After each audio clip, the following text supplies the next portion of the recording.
And I'm Dick Miller. I will welcome all of you to the FOSS user group in Natick, Massachusetts, USA.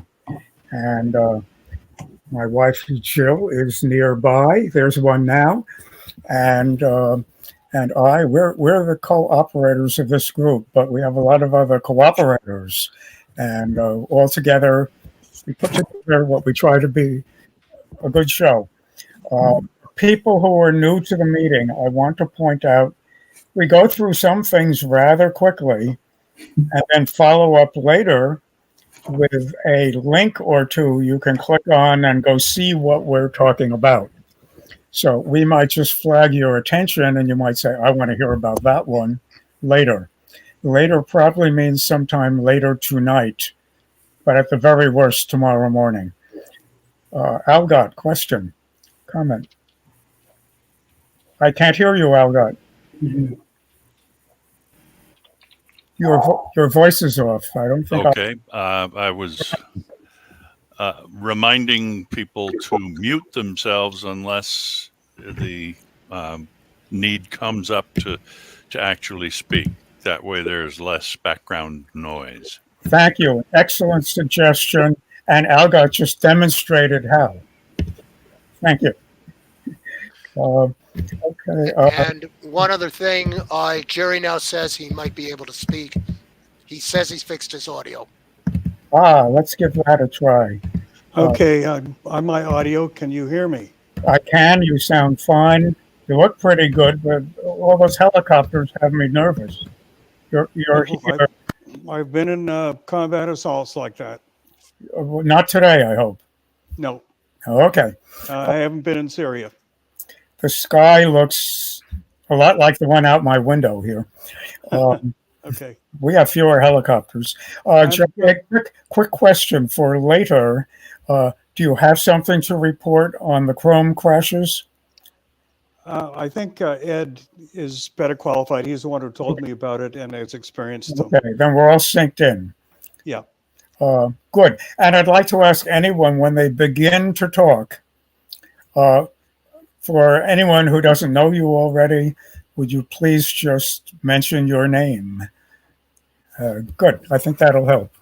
I'll remind you, my name is Dick Miller, and let's go see if I can find a agenda, which, by the way, has kept changing all day until just a little before now. Yes, he keeps saying, I need you to reprint the agenda. Well, in all fairness, I didn't tell her to print the earlier one, but everybody's trying, and I'm glad. Just the news just kept rolling in, one thing after another.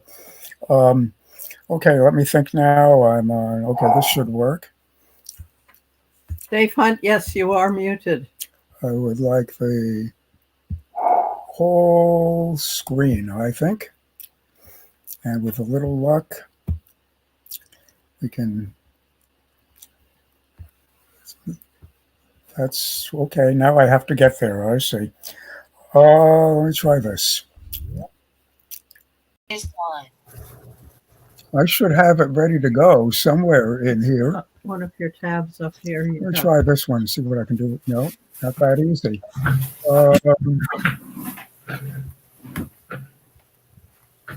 Index page. Free software. What happened? Let me go to software and back up. Maybe that'll work. Maybe. That's on. Not much of it is on. Should be connected, guys. Well, let me try this one again. I'll be sorry. Yep, that's what I thought. Go back to this one again. Oh. Don't you want to go to Thunderbird? I guess I do. I didn't think I had. Wait a minute. Let's leave this one on so it'll be faster next time. Just go to Thunderbird. This one to everybody. And never mind. No, I wanted to do it in a different window is what I was thinking. Let's speed things up a whole lot. Listening. And I'd like a Thunderbird. It's ready to go. Good. And there it is. And there Finally. it is. Things are a little Okay. slow today. I'm going to run through some things quickly, as I said. But the first item always is to point out to newcomers that we have an introductory slide talk. You can put it on later, or I could put it on now. But I don't know we have newcomers, so I'm going to keep going. I'll just tell you welcome. And if you want help setting up, folks are on as early as 2:30 before these monthly meetings to help newcomers get adjusted. That's it for that one, if this one works. We've got a lot of interesting news, and one of them is New Hampshire. Oh, good, it's running. This was slow earlier. And New Hampshire has a Slashdot editor, a hotshot Linux user, who thinks that it'd be a good idea to introduce FOSS to New Hampshire government and through the government to people. I think California's, or someone, maybe California, has already done this in the US. And surprise, that fellow is Eric Gallagher. But another bill came in at the same time from a Republican. We have a Democratic bill and a Republican bill, and they're both basically asking for the same thing: to get off proprietary software when it isn't needed and to let other people in on the secret, and especially for the town and state government expenses that would not have to be incurred. This led up to a very interesting hearing, and here's a report on it from a week or so ago, or two ago. And I think you'll find it very interesting reading. I think you'll find its links very interesting reading. Basically, most of the people in the legislature said, we don't know what this is. We better refer it to a committee. Talking about free open source software is about as strange to us as talking in Chinese would be. I thought some of the quotes were really interesting, and the real problems that we have to figure out how to get past. So we might want to keep watching this New Hampshire effort right near Massachusetts. And I'm wondering why Massachusetts hasn't been working on it yet. Maybe that's a note for us. We shall see. Very interesting one in my book and perhaps yours. Let's see. To get back, I thought I was going to go there, but it says no. Let's see if I can go here. No. Okay. Thunderbird. We're back in here. I wasn't in it. No. Amazing. Okay, I'm going to have to adjust to this. Chromium crashes in the news. Ed, are you ready to do that one? Unmute yourself, Ed. Other than what I've experienced so far, there's really nothing more. I was really hoping that the crash reporting would be enabled in it, so at least they can find out that there's problems with it. But other than that, I have nothing further on it. Yeah, but Ed, how did you do it? How did you crash from it? It just by closing the incognito window is what was doing it. And with the new version 97, it seems that just by casually using it, it's creating crash reports in the background, even though it doesn't crash to the point that it exits. So are you recommending updating to something newer than Chromium 97? Well, it's as long as it doesn't crash. But there's always Firefox. Right. Well, I think part of the issue here is that it crashes in the Chromium that they get with Mageia, and it doesn't crash if you get the app image version of Chromium. Is that correct? If I go by the previous version 96, yes, that is correct. What apparently isn't known right now, at least in the comments in the bug report I filed, is whether it's actually a MEGI, a packaging problem. But there are other reports from other than you, right?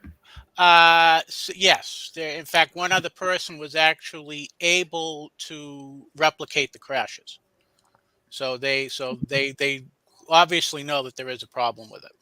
Okay, so Chromium 96 or after 97 might be advisable.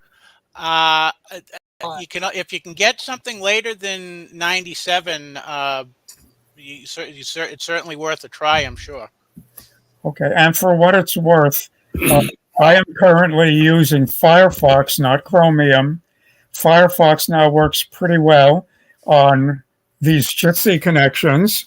And in addition to that, I think it's been rock solid on general use. And I am using a current release Firefox 96.0.3. There's newer out. I haven't installed it yet. And there's betas that seem to be working well from what I hear. But I've been busy in other corners lately, so I'm a little behind. So you could go to Firefox, or you could just try some different Chromium, and you can stay tuned. Good. Thank you very much. Anything else, Ed? No, that's it. Okay. Let's see. Next case. We're done with the news.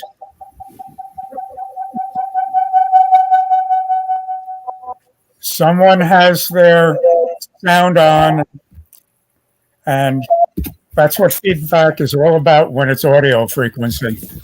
Okay, let me see what I can do John next. Thompson, please turn off your... Are you muted? I don't see a mute. No, I'm not muted, but I'm not doing any sound. Yes, but you're echoing our sound back. So please mute while you're not talking, okay? That'll keep that reverberation I'll from... mute him. Let's see. I'm back to Thunderbird. And I often don't know where to file items. Sometimes they fit everything. Sometimes they fit nothing. But I'm having fun with this first one. It's news. It's fun. It's software. It's hardware. So I decided to file it under history. It's also 27,000 years old.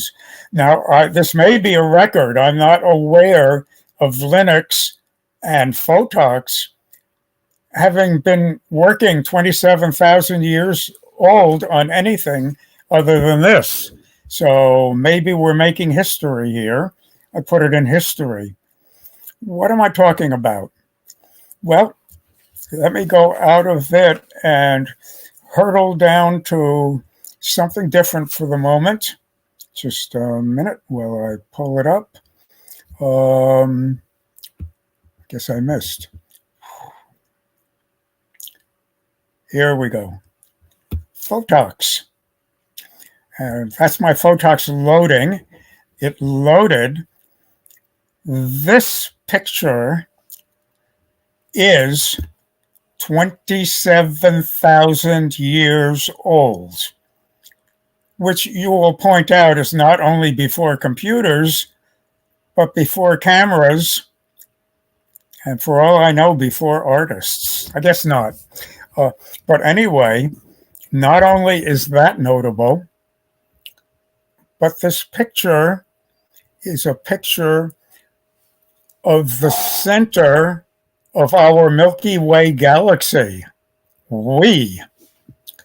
Right inside here, I think you can see my cursor. Yes, inside the center here is the big black hole we've all been hearing about. I think if you walk around to the background and look, you may be able to see it, but you can't see it from this side. And besides, if you could, it wouldn't be a black hole now that I think about it. But this is a very, very popular new picture on NASA's Astronomy Picture of the Day, APOD. And it's so popular, it only went up yesterday, brand new. And it's so popular that the author of Photox decided he would improve upon it.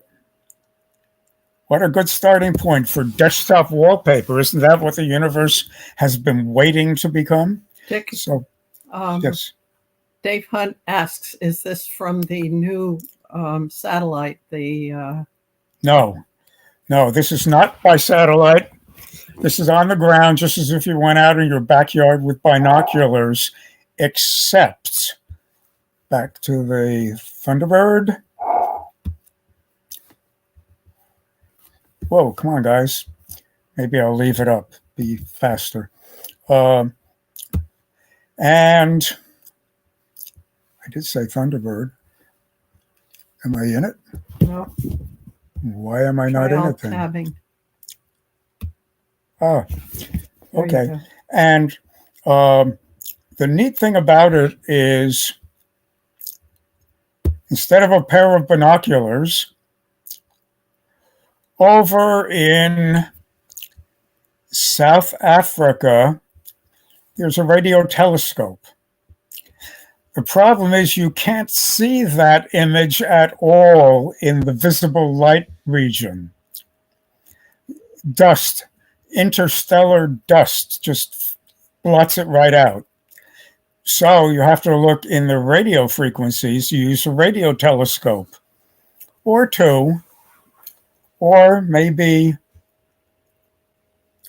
a few more than two. This Meerkat installation on the ground in South Africa has 64 radio telescope gathering tools, antennas, we call them in the radar biz, and they're just about the same. And of course, they go to a big building full of computer and synthesizing, and that goes out to other places around the world, including NASA, and gets processed. So you'll be able to look at this Meerkat information in more detail. Let me suffice by saying it's one heck of a telescope. And I can't go back. I guess I have to go back. Let me think. Oh, surely it's up here somewhere. Here, it says Meerkat. That's where you are. Yeah, but can I get back? No, I'm here, strangely enough. Oh, But can I get back to the listing from here? what listing? The The agenda? agenda for today, yes. Yeah, well, you're in Firefox. You have to go back to Thunderbird. I thought I could hook it on the side there, but Mhm. I won't try, I guess, today. NASA, meanwhile, grabbed all that and processed the results into yesterday's picture of the day. You might want to know about these and look at them more often. Same image I showed you with a little more information attached. And it says, this image is spanning 4 times the angular size of the moon. So if you were just looking up yourself and looking at it, it wouldn't look very large, and you wouldn't be able to see this stuff anyway. So little information here, more attached, plenty more in comments. But that is what got looked at yesterday morning by our good friend in Germany who develops Photox. And that's Mike Cornelison. Mike, if you're on, say hello. I don't think so. It's pretty late in Germany right now. And he said I could probably do this as well as he could. Might be true. But the part I can't do as well as he did, he provided a quick video for, so you're going to see that too. these are the different uh, star clusters within the galaxy, and they're all in the area Sagittarius. That's what this little abbreviation is for, ahead of every one of them. And if you're an astronomer, you know all about this. And if you're not, now you know where to look. You'll be able to see links. In any case, Mike looked at this image and he said, I'm going for it. And he turned it into, now I have to go back again, right? So one of your He tabs turned up it there? into this image, which is no different, except he took it and turns it into this. It doesn't look a lot different when you look from afar, but when you look up close, you get to see a lot more detail if you're an astronomer. And if you're not, it's still a much nicer image to play with from there. You can do other things with it. First thing I did with it was change it to my wallpaper size. That was pretty easy. And now it really fills the screen just right. No black edges anywhere. I like it that way. That's a 16:9 ratio in case it fits yours too. And you can ask me for one if you like. And I went one step further. If I'm going to use it for my wallpaper, I thought maybe I'd take a look. And I tried one more. Now that's nice, but I don't like the font that much. I think maybe it should tilt just a little more steeply so the verticals are vertical. So I can go back later, but this is very quick to do with Photox. So I did a little Photoxing afterward just to indicate it could be done. And Photox has so many things in it where you could do more of that. For example, I'm looking at something weird that I could do quickly. How about a painting? No, I don't think so.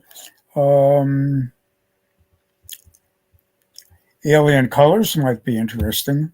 That won't take long, etc., etc. There's a million things you can do in there, including turning it into a spiral view of itself, have a spiral nebula within a spiral galaxy.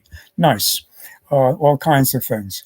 So that's all I wanted to say about it, other than the part that Mike contributed, which I will go find shortly.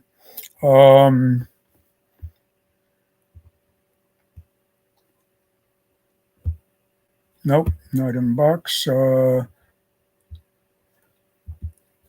you there? This? Did I have it? No, I don't have it live. Yeah. FOSS user group up here. I don't understand. What do you mean? I don't have his part live. That's you what don't I have mean. It's not this part Back here? to the drawing board. Mhm. So let's see. I'm looking. I guess I'll look. Nope, it got moved already. Here we go. Oh, I know what I did with it. Of course. What else would you do with such a... And, oh, tell me it isn't true. Oh, because it's not from today.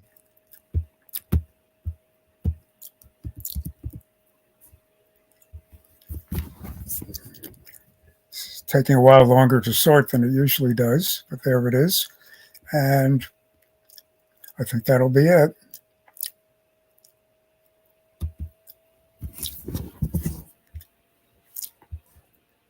Oh, I didn't. That's not the one I'm talking about. This is just normal information, not the one I'm looking for. Darn it. It'll be in here in this recording very shortly, but where did I put it? I probably put it under this FOSS meeting stuff then, which would be about here, I'm going to guess.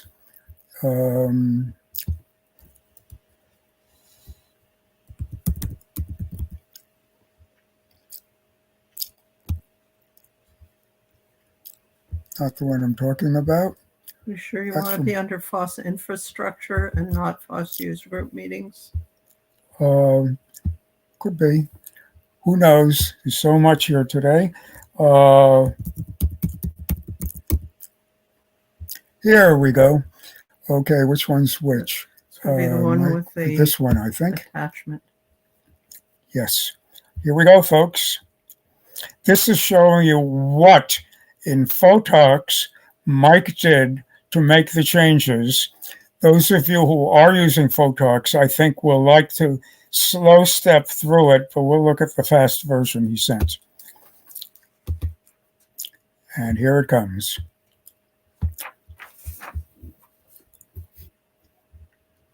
I said, here it comes. Probably came up in the background. There it is. Don't think so. Yes. Why did you say yes? Alt tab. That's Photox, true. This is maybe it. Nick, Alt tab. To where? To the one at the end for videos.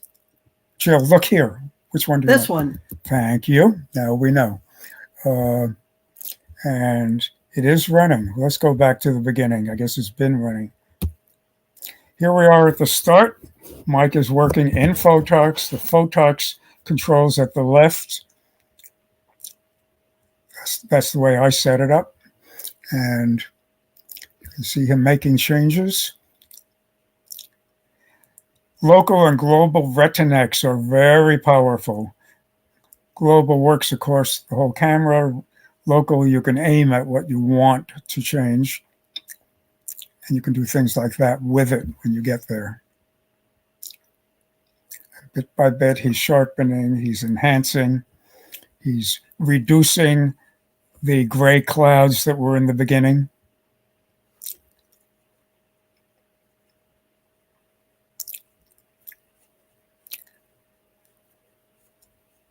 See what's going on as he moves it, changes live.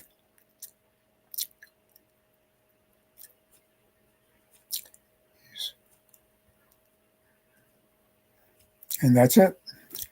So this is what it came from at the beginning. Oh, he's still doing stuff. Oh, I'm sorry. He just whipped back for a minute, back and forth. And you can see all those cloudy gray areas that he's letting the light through. And that's it. World's best, fastest, freest Photoshop and more. Full handling of all my photo work, I think, except for video work. So there you have it. That will be useful too. Oh, go around to Thunderbird. Okay, nope. Yep, This one? I think so. Yes, good work. And so that's the 27,000-year-old history. Those of you who are going to argue with me say the Photox and the Linux were this year.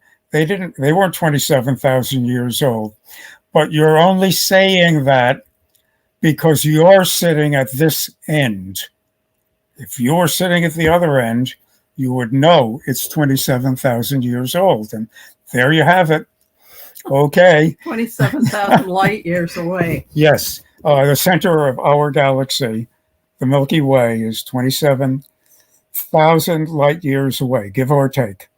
How did you get a tape measure to measure that long? Well, you need a virtual one, but they have them out there. Just log in and you'll find out all about it. While we're in there, I put this, well, no, not while we're in there, on the next items, but Photox still. Photox has a new update, and if you subscribe, you'll hear about them. But for those who use it but don't always know, this one looks like a good one. I recommend it. It's got some nice new tricks in it. This is home base for Photox. And in it, you can get a demo, you can get sample images, you can do downloads, and you can get packages for specific flavors. Now I use Ubuntu and I could get the Ubuntu package, but I don't. I go to downloads and I don't go to the tarballs. Somebody mentioned this, or Ed mentioned this earlier. Um, I go to its app image packages. I've gotten to love them. They're really good. And I go to the one for Photox 22.11 app image. And all I have to do is download that one. And when it comes in, uh, I have to go to click on, I open the file and it says, what do you want to do with me? I'm just a install file. And you click on properties, and under properties, permissions, and you give it permission to see the rest of your computer. And now it can access all the files, and it will remember where your old ones were and go there. That was one of the things I worked to get updated. And many nice touches from many users, but Mike is at the heart of it, and hats off. I think it's a wonderful program. So you might want to catch that one. On the other hand, maybe all you want to do is know whether you want to catch it. For that, you click on it, and you can save the file. I don't have to because I already have it saved. I'm caught somewhere in between, I suppose. I should have it available. We'll cancel this. Well, skip it for now. The point is, it will, before it installs, allow you to read what the changes are, and you can read all about it. And it has a very nice set of changes, including a few I've been looking for. And I haven't been running it for more than a few days while I've been getting ready for the program today. So I really can't tell you much about it other than that it's been totally smooth on everything I've been doing with it. And I recommend you go get it. And then you can experiment with the new tools as well. Lots of changes coming out. It's, I think, a rare month when there isn't a good change or two available. So that's all I wanted to tell you about that. I'm in Firefox, back to Thunderbird. And Photox, I think, will be coming up again anyway. But in hot software, I started looking at Android phone apps for a totally different reason.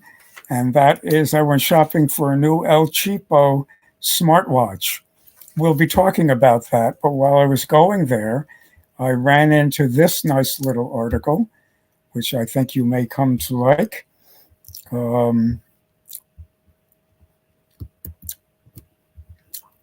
Really? Shouldn't it be here?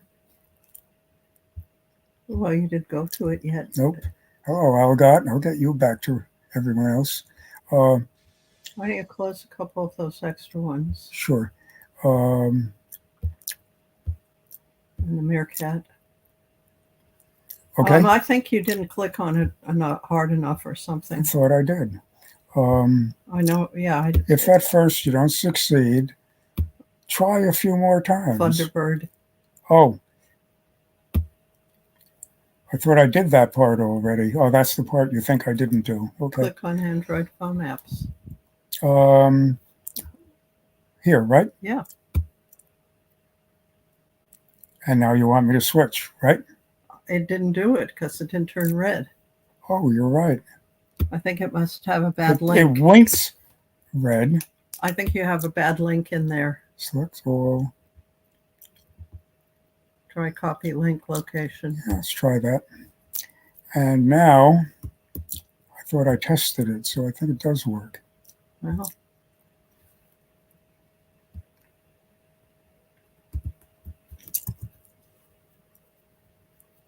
it's a good link location. I don't know the rest.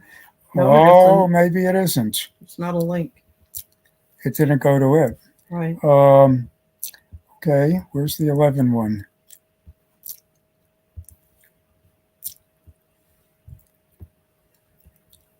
eh, I'll quit it. You can read it later. It's got really good things in it, and you'll find it. But I thought I'd show you this one to start. Here it is right here. Ah. I thought I'd show you, make a note, Jill, that we have to fix the link on it. Do you need a smartwatch? 10 reasons you probably don't. Well, in my case, it does a lot my smartphone doesn't. Basically, it's in front of my nose when I want it, when my smartphone might be tucked away fairly deep. So it does one good thing. It can echo things from my smartphone also, but my main value is the watch itself. And my second main value is a few other tricks I can do with it, including at age 85, I'm getting to learn a lot about the human body and which parts go first and what you wish you listened to in time. And the smartwatch I have been using did a fairly good job of heart monitoring, because with COVID around, the heart in seniors is a major risk factor, and most people aren't really paying much attention to it until they learn how. So I got a watch, very inexpensive, that could give me general information on my heart health. Not quite the same as going to the doctor's office, not quite as accurate either, but when it takes a jump, you'll know it once you start using it regularly. And my watch just automatically every so often checks, and I can poke it anytime and take a look. That is valuable. I just went shopping and got a new one. And the reason is the old one could do heart rate, it could do blood pressure, but the new one could also add an important measurement, and that is blood percent oxygen saturation. And it does that just as automatically, and I'm quite happy with it, except it's quite new, and so far its battery isn't lasting all that well. I'll come back later and show you some details live with the watch. But my prior watch lasts well over a week on a battery charge, and I like that. That's including using it some during the week. And it was I think, $12 watch, somewhere around there. Somebody just put on there. Somebody just. Can you control it? I gotta find it first. Somebody still has to. Please turn off your mic. Might be you, Jill. No, unless you just turned me off. I just muted you. Oh, thank you. I didn't think I did anything. I didn't see you do anything. The magic of the computer. But I can disappear myself. The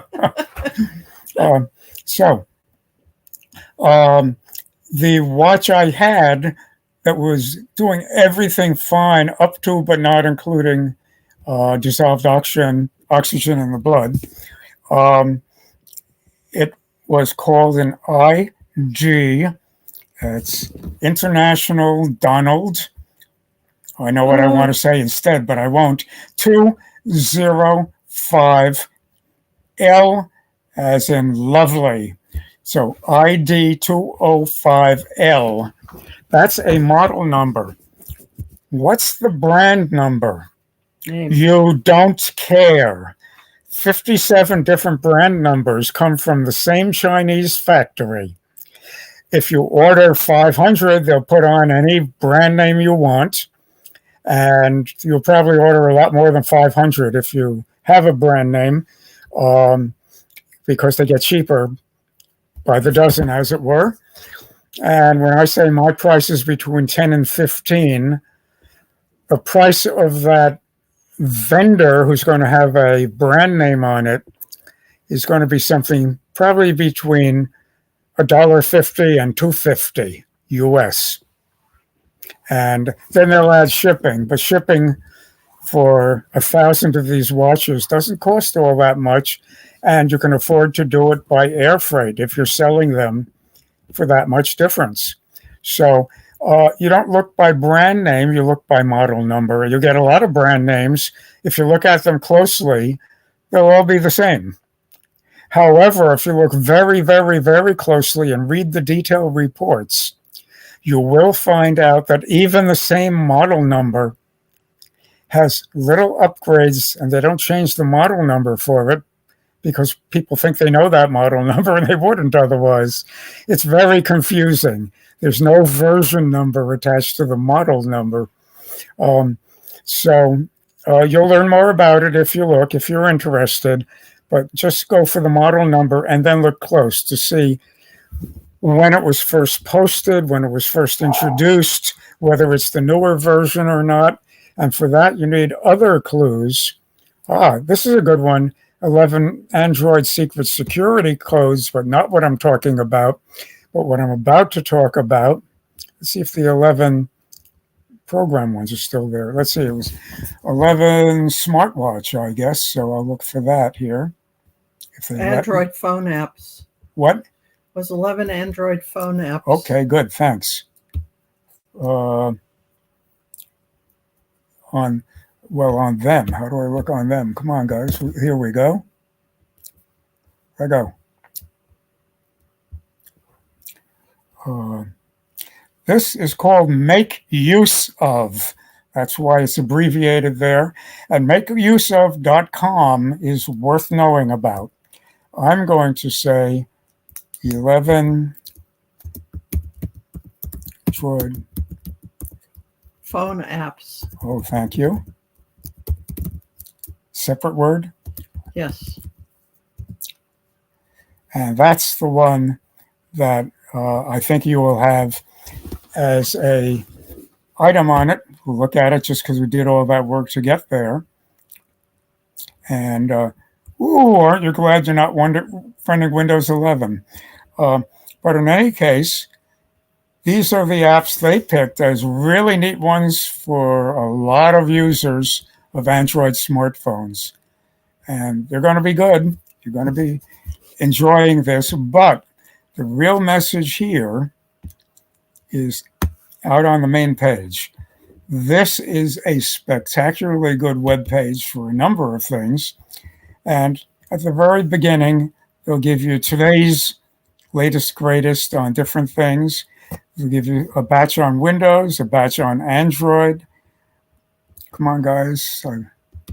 That's my fault. Batch on iPhone. Where did Linux go? Come on, guys. That's terrible. And the answer is they have it in spades, but for some reason they don't put it up there. For shame. You go here and here. And now we're cooking with Linux. Lots of Linux. This is very good. One of my favorite general places to go to is LXER. That is a great homepage for general Linux stuff across the board, across other websites. This is another really good general purpose one. Got lots of stuff. Ubuntu, Chrome, but now we're getting specific. And it's got lots of interesting stuff. And I think you'll find more hiding around the corners. So we'll have a link for that too. Okay, back to my drawing board, which was over hither. And got the 11 phone apps. Now I'm going to go to Hot Hardware and mention that there's an interesting and really ugly one available for under, but not much under, $1,500. Ugly one what? It's been it says laptop. Okay. And it's been crowdsourced, and it's called the MNT Reform Laptop. This is an interesting one. It has fully open software. There are some other Linux ones that do that, but this one goes a step further. The hardware is fully open. You can buy every piece over the counter. A battery pack, those are never standard. Those are always Dells or Lenovo's or what have you. They have a standard one. Damned if they don't have a box in it into which you can drop 4 standard heap big rechargeable NiCad batteries. I guess not. I guess lithium ion batteries, but they're standard ones instead of the ones that are built into different shapes for each computer. There's nothing on it that could have been bugged by the manufacturer, is the bottom line. And there's nothing in it you can't swap out for other hardware, perhaps with a couple of exceptions, but in general, it's an erector set of a computer. And it's a laptop. I think about a 13-inch one, if I recall. So it might be very interesting. It's got a 1920 by 1080 screen. And I think we'll be interested in looking at it. I believe they've just started delivering, and it'll be an interesting read for some of you. On the other end of the scale, how would you like a $15 minimum viable computer? It runs Linux, and it's pocket size, and that includes a keyboard, and in the middle of the split keyboard, rather like an ergonomic keyboard, in the middle of it, a screen, a display. The screen some of us remember from back when, the one with no graphic user interface. Dave Hunt asked if it was something that just disappeared. He must have put it in the chat. Somebody has a question? Go. Dave Hunt? No question? Okay. The erector said, he says, is it framework? Somebody said yes. I think it's going to be that or something else, or a hybrid blend. I don't know the details, but this will get Framework laptop is another laptop that has all sorts of user replaceable parts. They include the screwdrivers you need to get into to totally take apart the laptop when you order it. Lovely. Okay. Who was just talking? Dennis. Hi, Dennis. Can you send me a link for that? I'll put it in too. Sure. Sounds like it'll be equally good reading. Do you know the price of it in round numbers?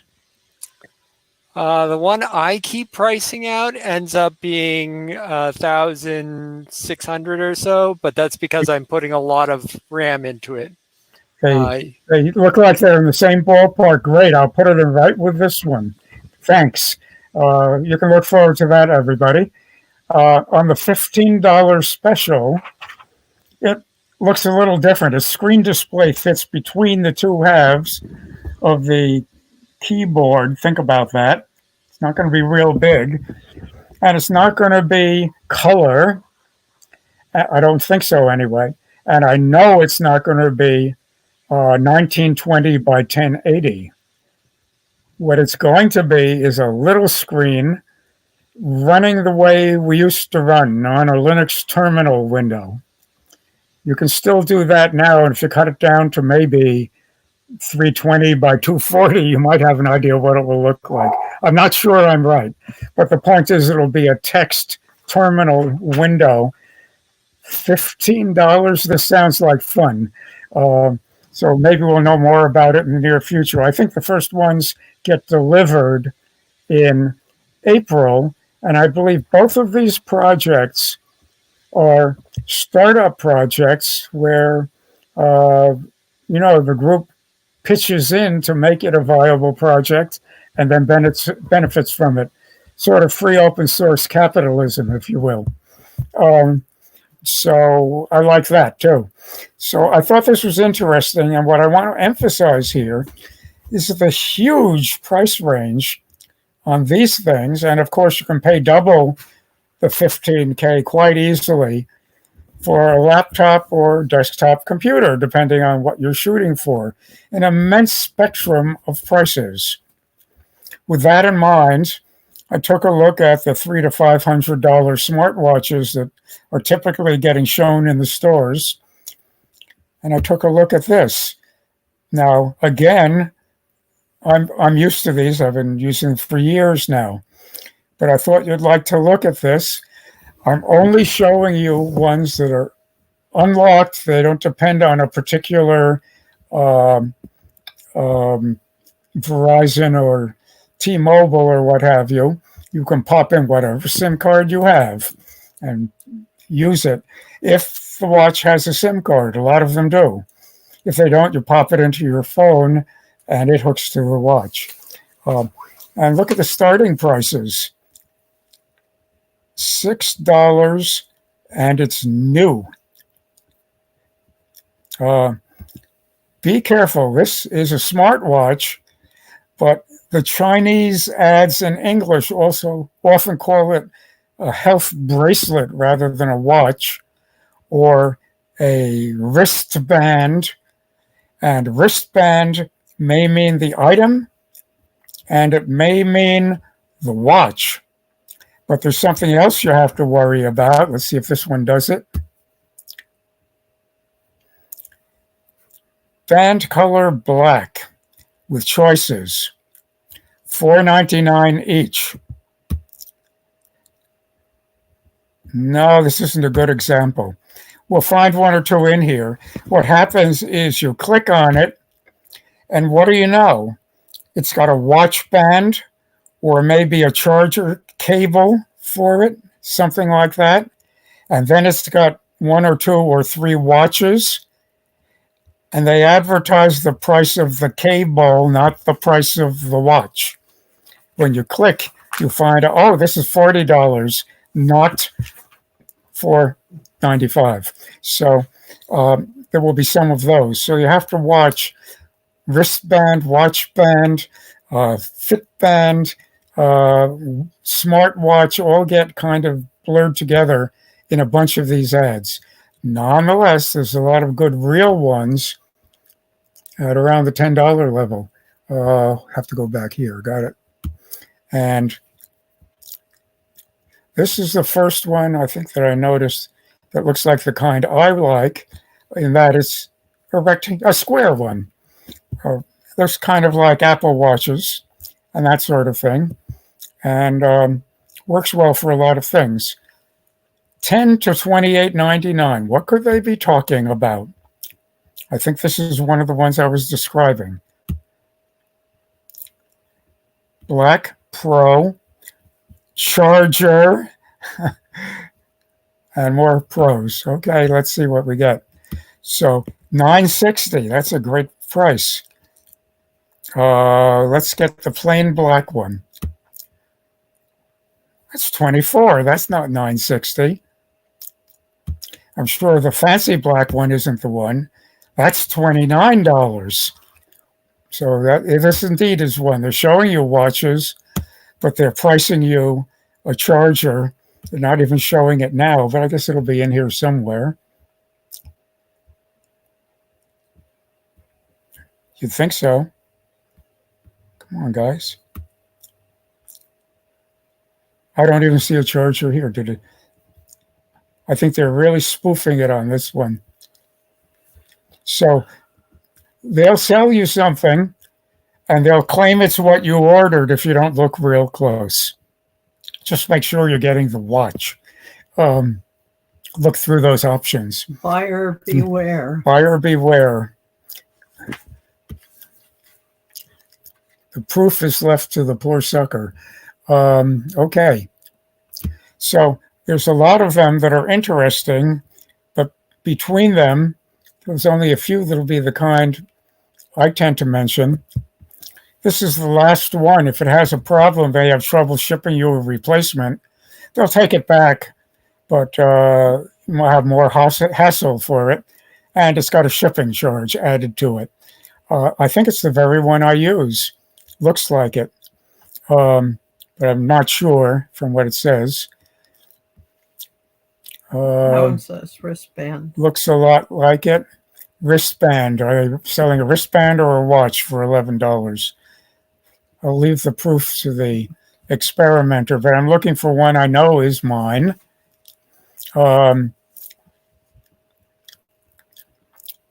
This 116 Plus smartwatch is the new one I just got, but I got it for less money, and you probably can too, from the US. I'll send you a good link. So I'm not sure about its battery life. If you don't mind plugging it in twice a week, I think it'll be fine. But it might get better as I charge it more. That happens with some of them. So I can't tell you yet. This looks like the same one, but it didn't say the model. And might be interesting, but not the same one. Now, in addition to that, again, my old one, I'll mention the ID205L. Very nice, except not that new blood test for heart problems. I'm glad to say that they all read fine for me. By the way, for about the price of the watch, you can get a little clothespin-like tester to do the same work. It will have the same approximate value, and you won't have the watch. And wherever you put it, you'll have to figure out where that was later. This is right on your wrist, doing the measurement for you. Amazing. How they do it is also interesting. Maybe I'll throw in one on that, an interesting article for the techies. Okay, back to the drawing board. That's a lot on watches, but I covered a few places at once.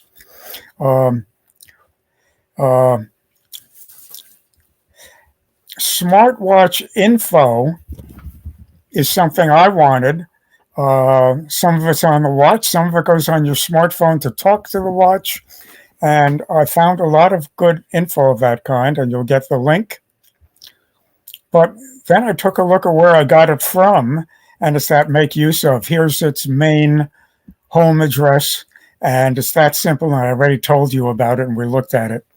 Android Authority is another very good one for things Android. So if you want to talk to your smartwatch with Android smartphone, you can go here and look for smartwatch. That works too. So good links I already covered. This is a big one. Net neutrality victory in California under hot internet. Could have been news. California sometimes sets the rules for the country, and I think this is one of them. They're not allowing places that sell you your internet connection to sell you a more expensive one with better connection. An internet connection is an internet connection, says California. If they want to add extra, they can. But if they want to subtract some of the internet from you, they can't. That went to court. They were making extra money by getting full service, and they've been turned down, and it looks like it's going to be set that way. And if they can't service California, the guess is they're going to start equally servicing the other states, and probably beyond the U.S. will be affected, but I don't know how much. The article will be available, and I think it's a big one. People working on our behalf behind the scenes. Didn't the EU already implement something like that? I think so. I think in Europe, you can't do this. The article will update you. This program is left over, didn't get touched last month. And if there's anyone out there that wants to do it because they looked last month, let me know. Otherwise, I'm simply going to extend that offer to next month. It looks very interesting, and I'd like someone else to try it, review it. It looks like a good one for farming out that way. Please think about doing it. Computer security, privacy, and freedom. Let me start at the far end and tell you Microsoft managed to recover a couple of times from what is generally considered to be the biggest attack of this nature, the most overwhelming one in history. That's not good news for us either. Microsoft was the target, but these are getting hard to avoid, and they're going for the big internet servers and things like that. DDoS is So distributed denial of services. right, distributed denial of service. Very interesting way to get around the safeguards. There are defenses going up, but it's not at all clear they're bulletproof at this time. So this is a very interesting record-setting one. Apple have been letting everybody run Safari for a long time before a hacker, a good guy, not a cracker, but doing the same stuff, found a way he could get through and get onto your computer and through Safari, because you're running Safari and you think it's safe and Apple thinks it's safe. And I think this was going on for months before this fellow happened to find it, warned Apple, and they think they've got it patched. So if you're on an Apple, for God's sakes, get up to date. And this is fairly recent. You'll read all about it. He was just doing the thing he does as a FOSS hotshot, and Apple sent him a little more than $100,000 anyway as a thank you. Interesting. You'll make a good read. Meanwhile, a similar kind of hack is going around to different places than it used to go to.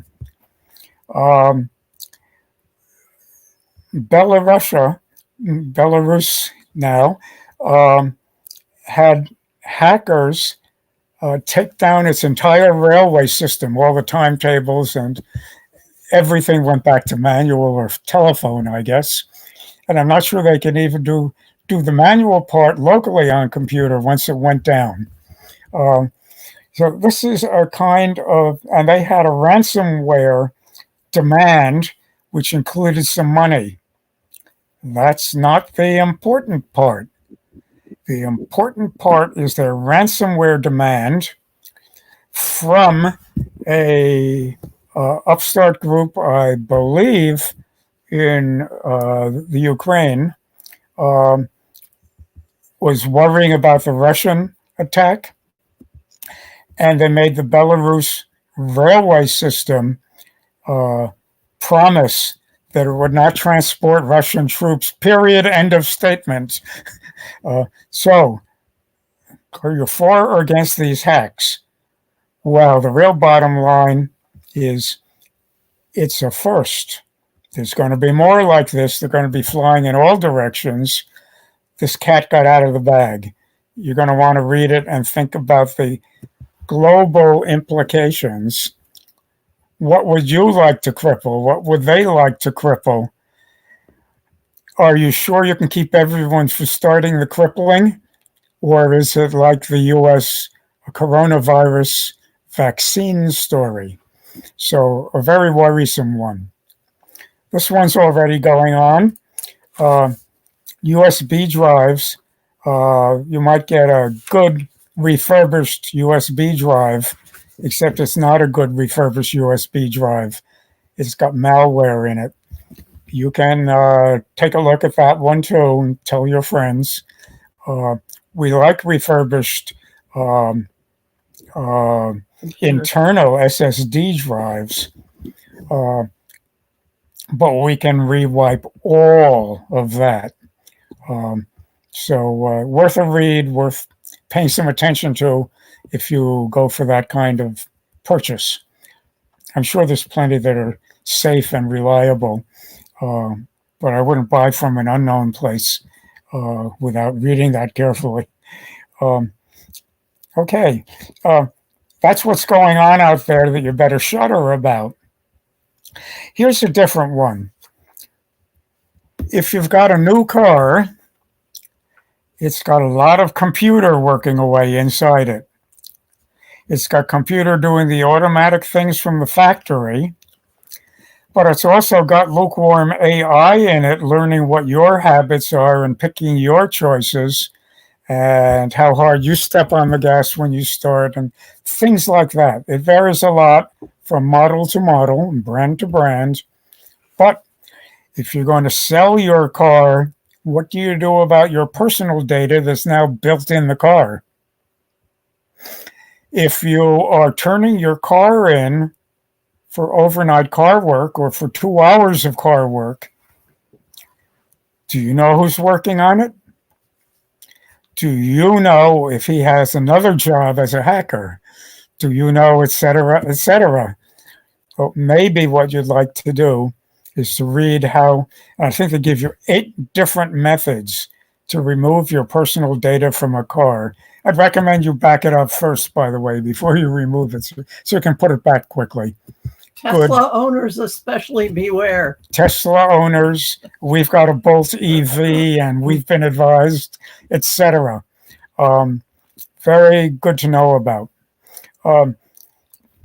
For those of us that are worrying at the computer level, not the car level, Mozilla had some wonderful things I thought I'd put all in one package.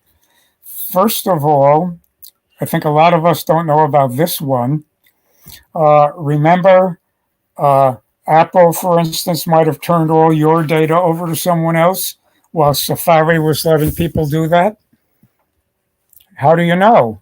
Well, you can go ask Apple, but they couldn't answer for a long time. And then they wouldn't answer for a long time. Mozilla is independent, and it's got Firefox Monitor. I think this is really interesting. You just click and you'll be here. And it's a way they're keeping notes on every one of these breaches. And you can just check in general, or you can put in your email address and they'll tell you which ones you were involved in. I'd take notes and then take it off my computer again if I were you. But it's got a lot of good information. And if it already knows you, it'll link you in right away. Otherwise, you might have to do a bunch of searching. And you can get on a list to get alerts when your info appears. At that point, you panic and start talking to a lot of places about a lot of related issues that happen because of it. So, etc. This is a very valuable one from Firefox, but we're just beginning. Where am I? I thought I was going to close that. It's going to be up here To what? to close it. Will I go back to the one I want? No. No. Okay. Tab. That one? Thunderbird. I'm getting there. And Joe, by the way, is more than 50% of our brain power, so I'm grateful. Let's see. Mozilla's Monitor next. This one's just been revised in the last couple of days. Regrets Reporter. Don't you wish you had a Regrets Reporter, whatever it is? And it's a good one.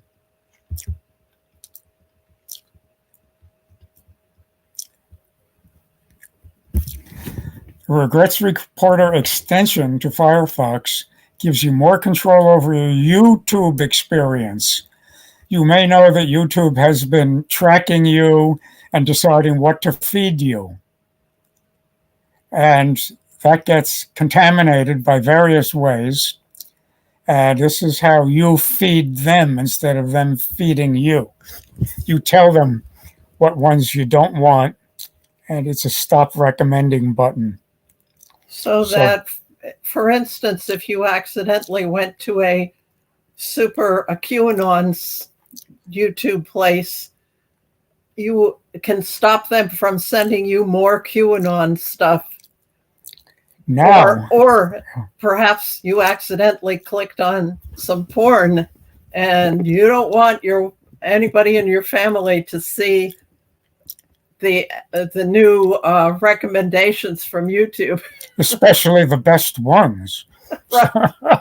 So that's good. I hear you all asking if they only have this for Facebook.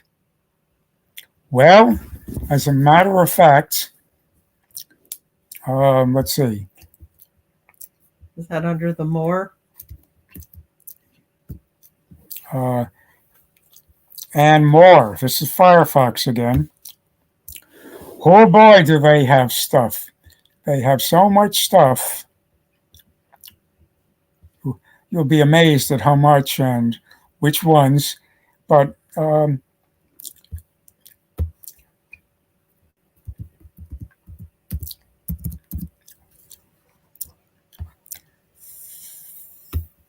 Facebook container. Joe, make a note. We ought to add this one in. It's a good one.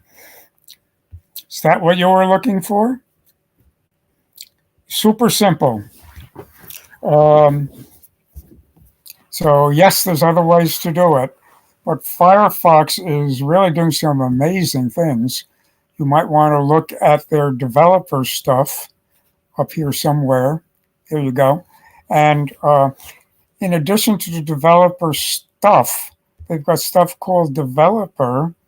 Oh, and they've got Android. They've got Android support now too, all the way through for Firefox.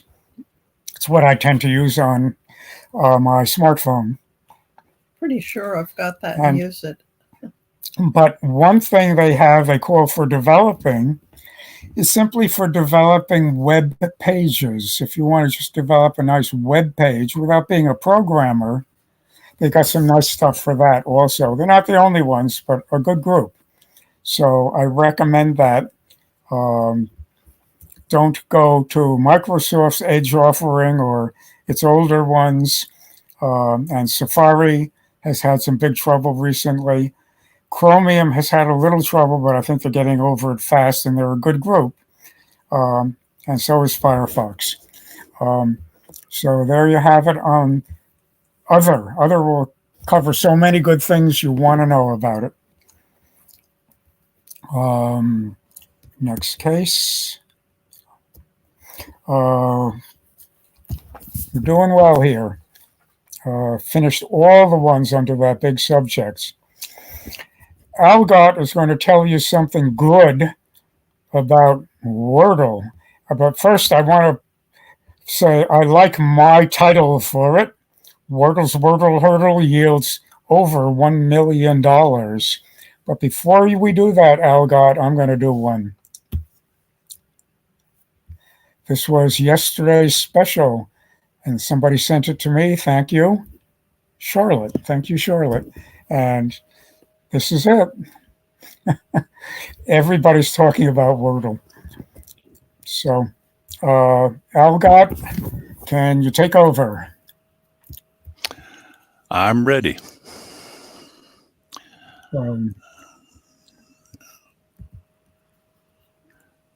Share screen, entire screen.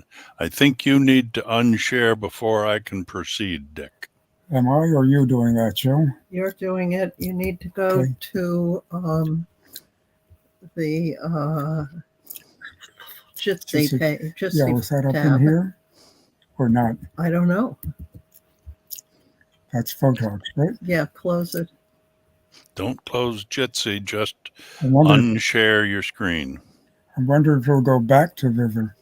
You're still in Photogs. No, you're in videos. Close videos. I think we're getting toward it. No, what have you got? I don't. You're just sharing your screen. Go down to the control panel of your Jitsi at the bottom of the screen.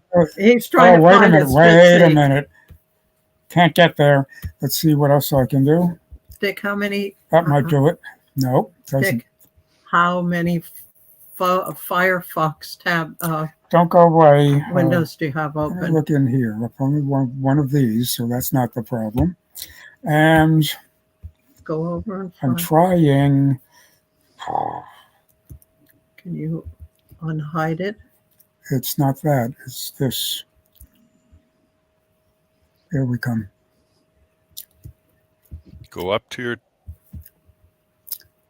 He's got it full screened. Unfull screen it, I dear. did.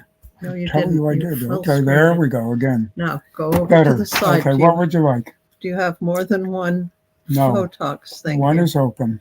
Okay. It's the tab in the middle, NatickFOSS playing. the one that says playing. Yeah. Now at the bottom of that screen. First of all, I guess I should leave it on you, actually. Well, it doesn't matter. Okay. Just unshare your screen.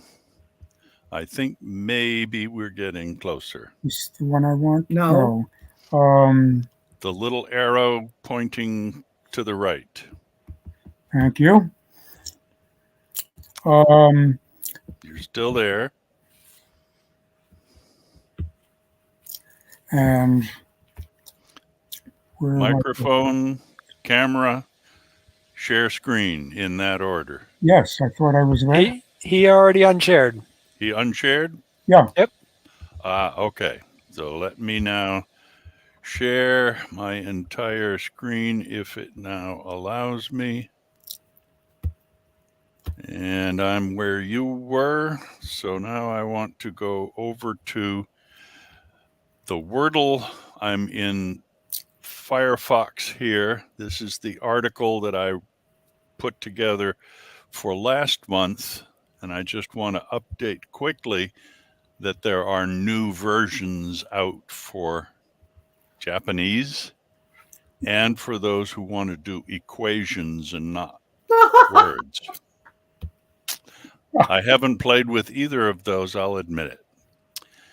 Now, the discussion here is really a question of open source, free software, what it means, what a fork means, what a porting of software means, and all that kind of good stuff that we think is natural and normal. Josh Wardle, W-A-R-D-L, is the author of the original game. It's been out since October, if I have that date correct. And he put it up on the web at a website that is still accessible, and the one I go to play the game on a daily basis, having a lot of fun with it. But he didn't hide anything. He made the JavaScript that runs the code accessible through that website link. As a result, other people said, well, we'll make a Wordle version. And one guy even went so far as to put it on the Apple App Store, charging lots of money for a pro version. And Apple got such bad press from it from the worldwide friends of Wordle that they took the game down.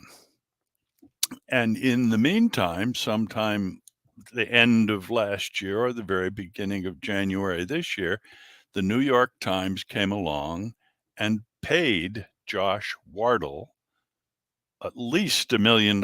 It's described as in the low 7 figures. Now that might be all the way up to 4 million, I guess. But they paid him for it with the intent to put it into their set of games. They sell a subscription to play this crossword and a few other games that inspired Josh to do this, because he always liked to play the word games that New York Times did. So he thought it was a great sell to give them the rights to the program. The question in everybody's mind is, do we play the forks going forward, or are we going to have to pay $40 to get a subscription through the New York Times?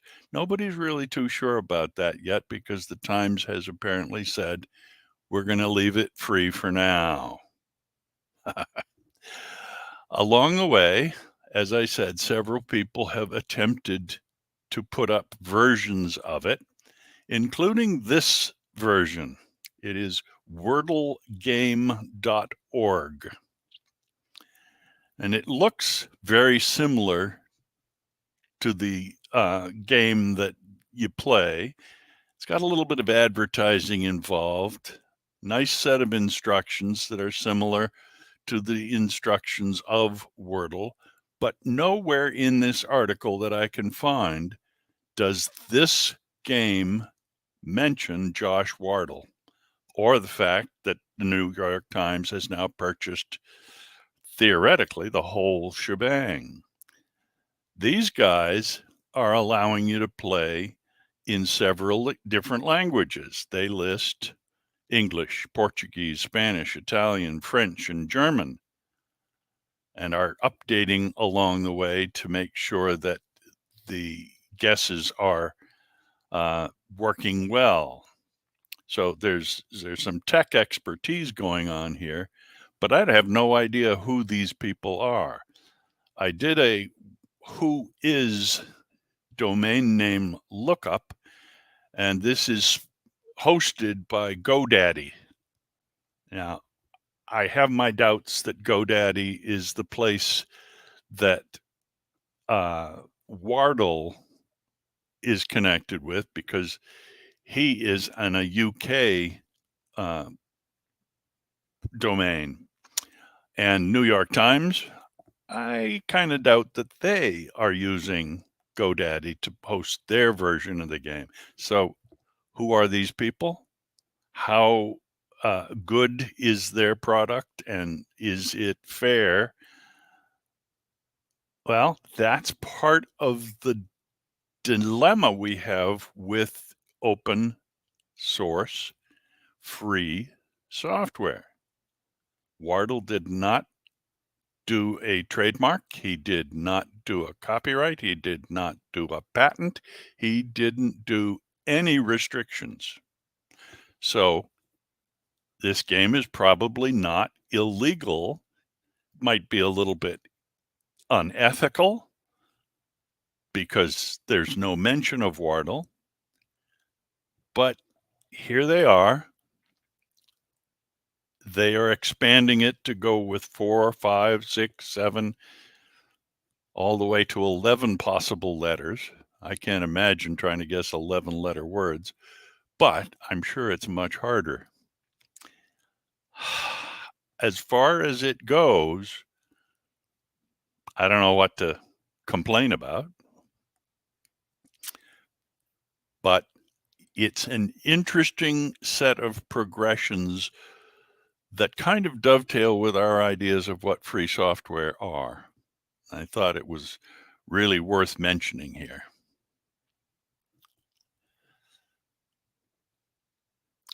Anybody have any comments or questions?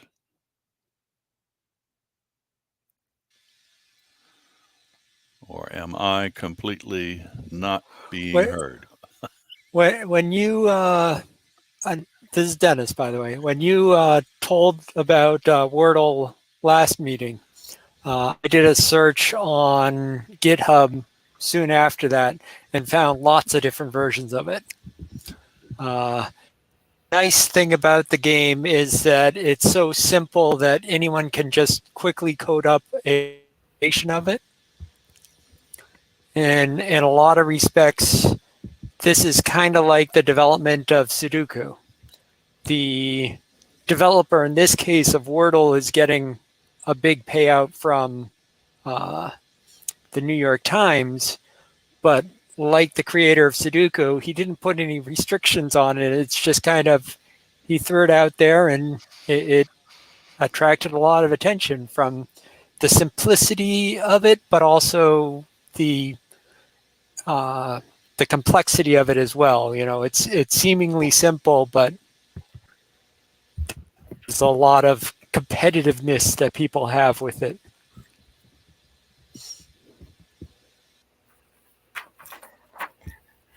And Elgott, I think you said we're still waiting to find a version that we can run on our computer without being on the net. True?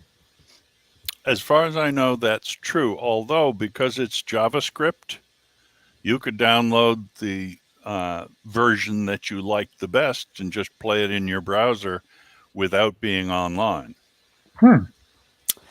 In my searching, I have found ones that have command line interfaces.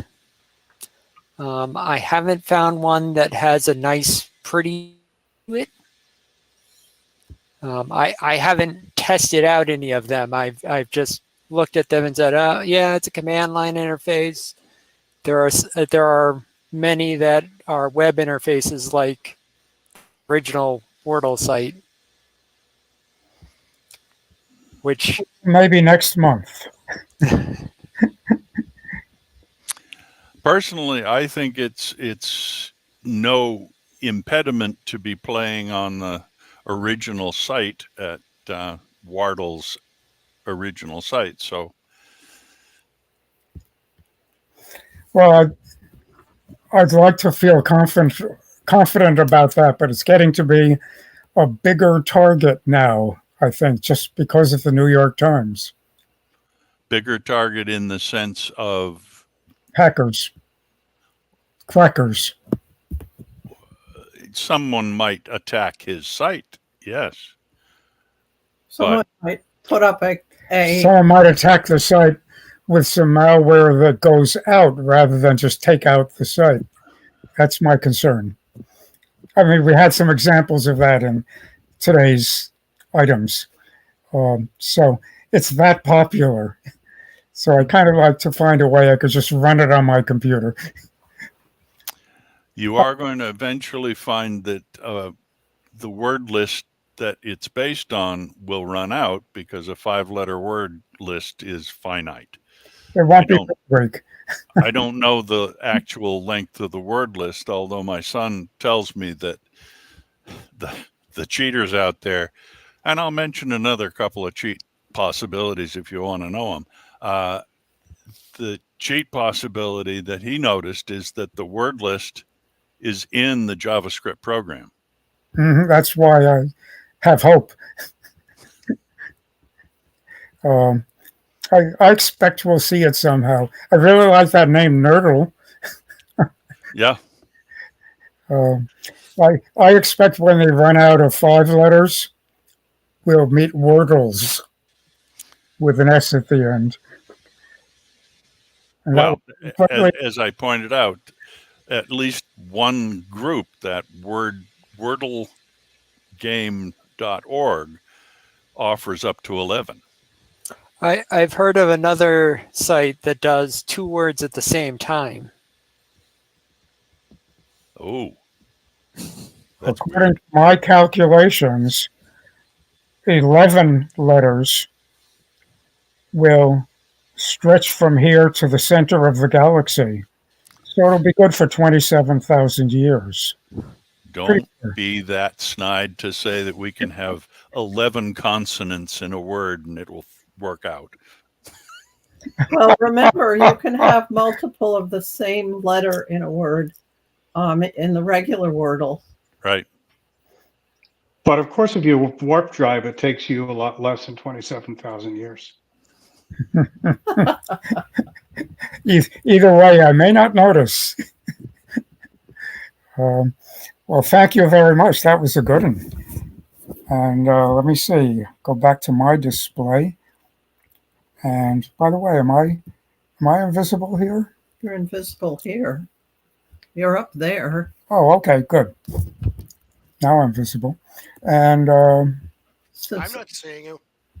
Why do I have to set this each time? That can't be right, can it? No, that's I'm not seeing you either. And Eli. And by the way, the YouTube Camera off. The YouTube live stream didn't see anything from Albert.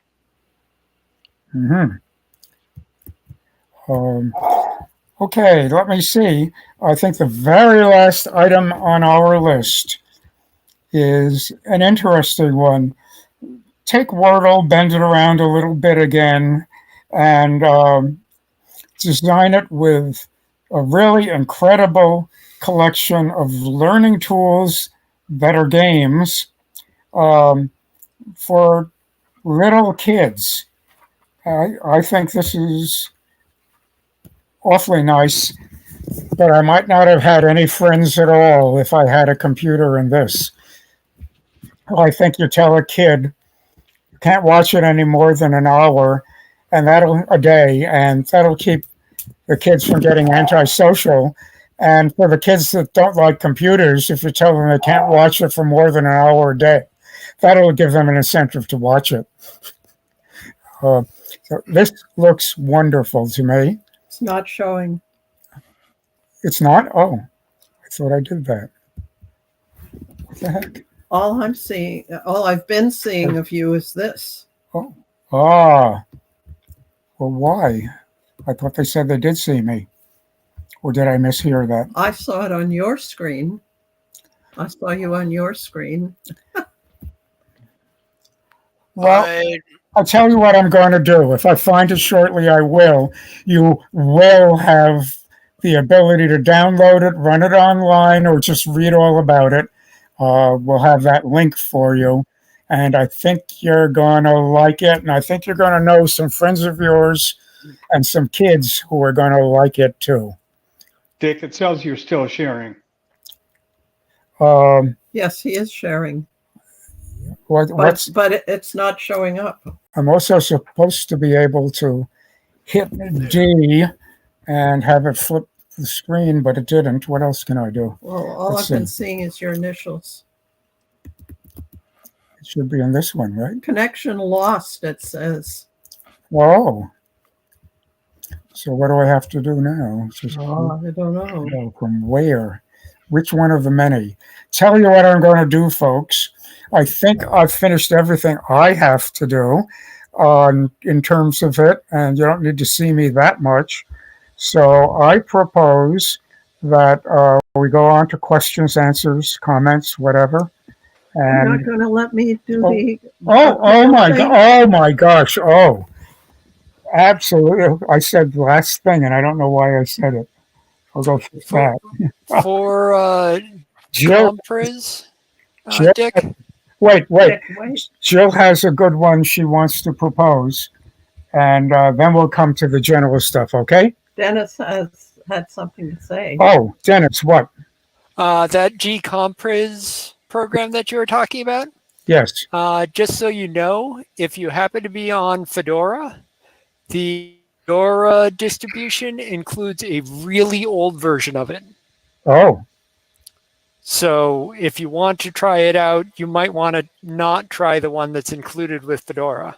well, the link I'm sending will find you and give you their latest best from the group that produces it, which, by the way, the project is hosted and developed by the KDE community. So Linux with the KDE front end, you already probably have heard a lot more about this one. Thanks. Jill has something I've been getting ready to do for months. Anytime we have too much time left over, we haven't done that, but Jill's got a good example or two, and here we go. Okay, you have to unshare. I have to share. Okay. Do I have to? Which is around the corner somewhere. Yes, unfull screen it, dear. What if I? And She's in her garden. good. I found the magic place. Okay. Now, I think maybe it would be good if you turned off yours I can turn off the whole Sound and- computer, should I? and I turn off on mine. You turn off? You want to turn No, on? you're turning off. If you want to hang up, no. Don't you want to say goodbye or do the question and answer or something later? I'll do it on your computer. Oh, okay. So, We have stereo. So I'll just suspend.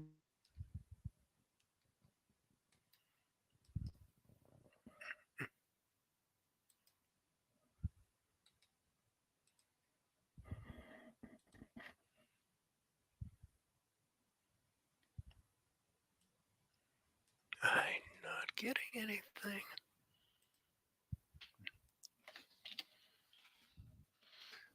Do it again. Save. Somebody is whispering.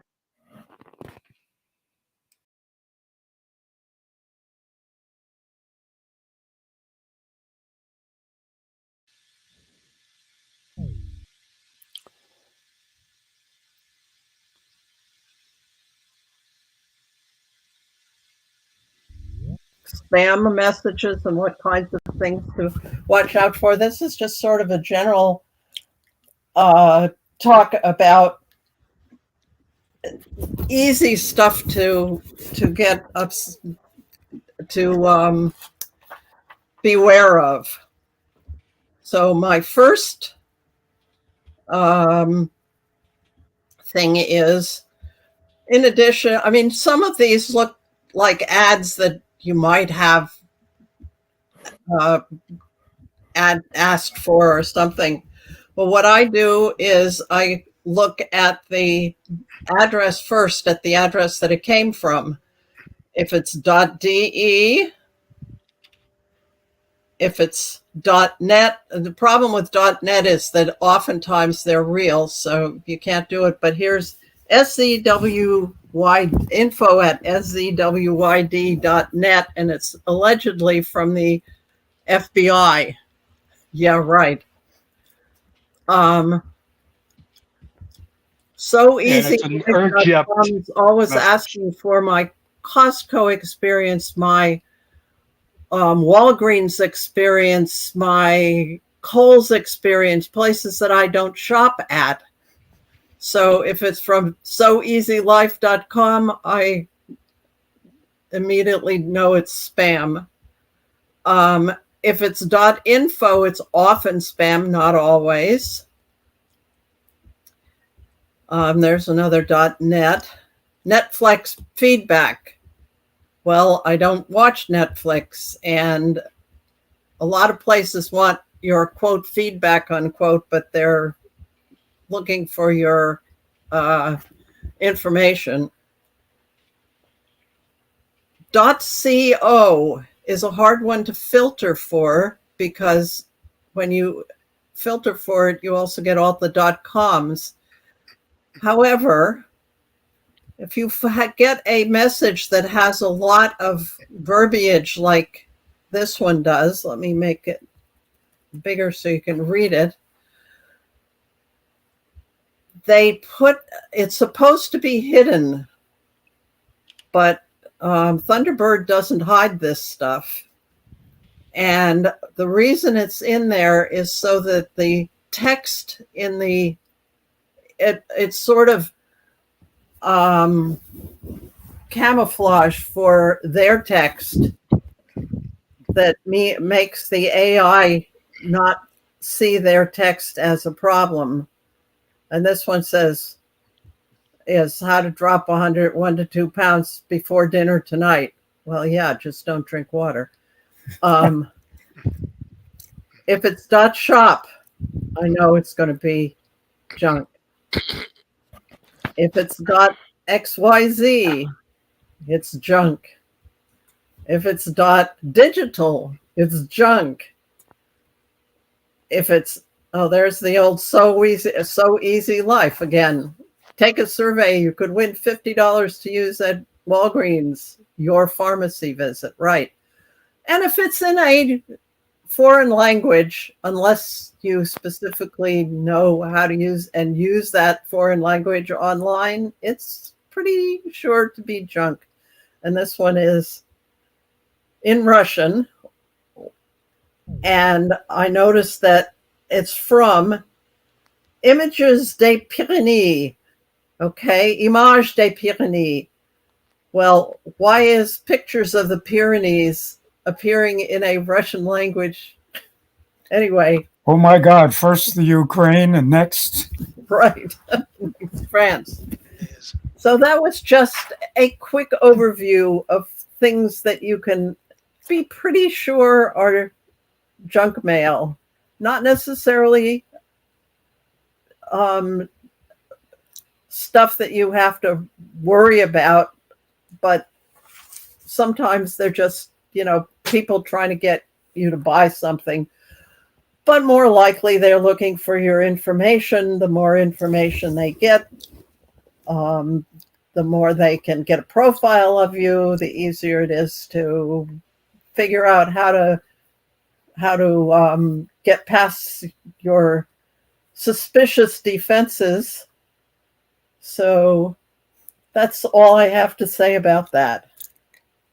This is Dick. I would like to add that a few of those websites, the general ones that I showed you earlier, um, Firefox, the Android ones, I think there were one or two others. Uh, if you do a search in them, they will have a lot of good advice articles, and in case of Firefox, for instance, tools to offer to proof against these problems. Joe was picking from a list. I maintain one, and we call it junk files to keep. And we keep them so we can mark them and put them into a feature which I use in Firefox, which will now, with a little bit of AI, track what I'm complaining about and flag other ones that are like them. Like, according to the AI, I can adjust it a little bit. But I look at them because they're bulleted and I make sure they're not a good one before I throw them away or save them as a new interesting example in that junk mail to keep file. Just my style using the tools available in Firefox. I'm sure there's parallels out there galore. Good. Thank you, Joe. You're welcome. And I've been using. Anybody have questions, comments, additions? Good stuff. You may now unmute yourselves. I am going to wish you all a good month, unless we see you on NatickFOSS Discuss, which is good anytime. And I want to give you an advance notice. Next month will be the 11th anniversary of this monthly user group. I think they're all sprawled out down below when you look at the agenda list. Have a good month. Bye-bye. Take care. Thank you, Dick. Thanks a lot, everybody. Thank you. Nice.